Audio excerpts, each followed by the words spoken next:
এই গাইজ সবাইকে স্বাগত জানাচ্ছি নতুন আরও একটা ভিডিওতে। আজকে চমৎকার একটা টপিক নিয়ে আপনাদের সাথে কথা বলবো।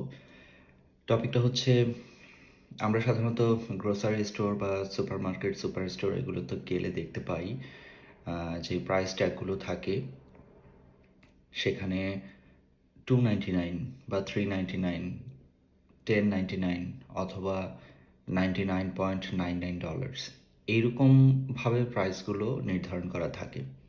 তো বিষয়টা হচ্ছে বা প্রশ্নটা মনে জাগতেই পারে যে 3.99 কেন? 3.99 মানে তো ক্লোজ টু $4, তাই না? 1 সেন্ট মাত্র কম। তো তাহলে এটা $4 লিখলে কি সমস্যা? কেন তারা 399 লিখছে? তো এটার পিছনে একটা চমৎকার ব্যাকগ্রাউন্ড আছে এবং চমৎকার একটা সাইকোলজিক্যাল ব্যাপার কাজ করে। প্রথমে যদি বলি যে সাইকোলজিক্যাল ব্যাকগ্রাউন্ডটা কি?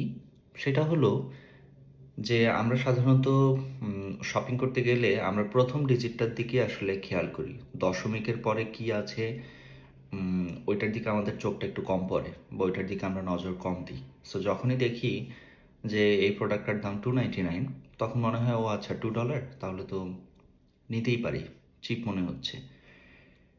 কিন্তু এটা আসলে $2 তো না, এটা আসলে $3, তাই না? এটা হচ্ছে কাইন্ড অফ একটা মার্কেটিং স্ট্র্যাটেজি।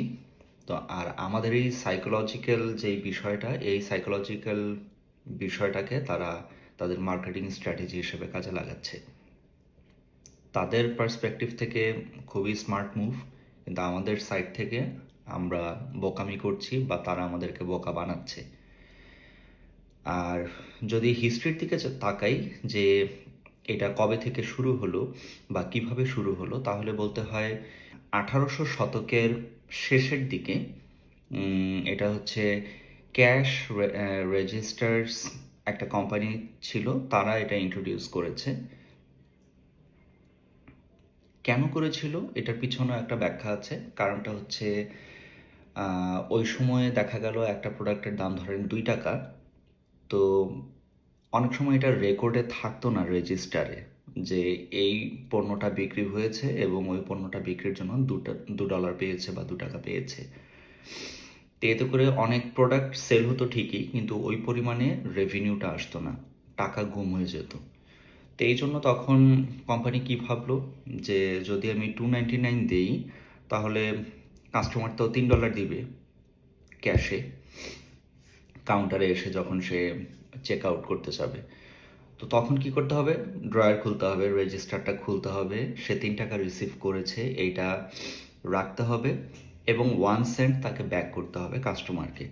তো এতে করে একটা ট্রানজ্যাকশন হলো এবং বোঝা গেল যে এই প্রোডাক্টটা বিক্রি হয়েছে এবং এক্স্যাক্ট অ্যামাউন্টটা ক্যাশে ঢুকেছে। কারণ 1 সেন্ট না নিয়ে তো আর কোনো কাস্টমার যাবে না, তাই না?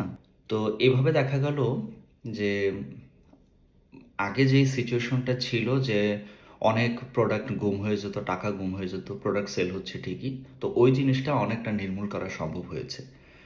তো হিস্ট্রির দিক থেকে তাকালে আমরা দেখতে পাই যে এই সময় থেকে শুরু হয়েছে এবং পারপাসটা ছিল এইরকম। আর পাশাপাশি আরেকটা বিষয় হচ্ছে সাইকোলজিক্যাল। সো সাধারণত আপনারা সুপার স্টোরে গেলে দেখবেন যে এরকম 299, 199, আর এই ধরনের প্রাইসগুলো থাকে সাধারণত ক্লিয়ারেন্স আইটেমের ক্ষেত্রে বা যেগুলো ডিসকাউন্ট দিচ্ছে। আপনি যদি ওয়ালমার্টে যান সেখানে দেখবেন যে 0.89, 0.87 এরকম দেখবেন। সো ওগুলো মানে হচ্ছে একদম ক্লিয়ারেন্স আইটেম, এগুলো স্টক আউট করতে যাচ্ছে যত আর্লি সম্ভব। সো এখন অনেকটা কখনো কখনো এটা ডিসকাউন্ট দিচ্ছে, এই জন্য পয়েন্ট ব্যবহার করা হচ্ছে সবগুলো এক্স্যাক্ট অ্যামাউন্টের পরে। আরেকটা ব্যাপার হচ্ছে হিস্ট্রিক্যাল ব্যাপার, আরেকটা বিষয় হচ্ছে সাইকোলজিক্যাল। সো এই 3টা জিনিস কাজ করে এই কোনো প্রাইস লেখার সময় পাশে এই দশমিকের পরে বিভিন্ন সংখ্যা বসানোর ক্ষেত্রে। আপনাদের ভিডিওটা কেমন লাগলো আমাকে কমেন্ট করে জানাবেন বা আপনাদের মতামত কী তা আমার সাথে শেয়ার করতে পারেন। আর এরকম চমৎকার আরও যদি ছোট ছোট ইন্টারেস্টিং বিষয় সম্পর্কে জানতে চান তাহলে আমাকে জানাতে পারেন। আমার চ্যানেলটি সাবস্ক্রাইব করবেন আবদুল্লাহ বাঁধন।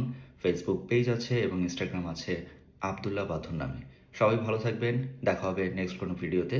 সেই পর্যন্ত টাটা।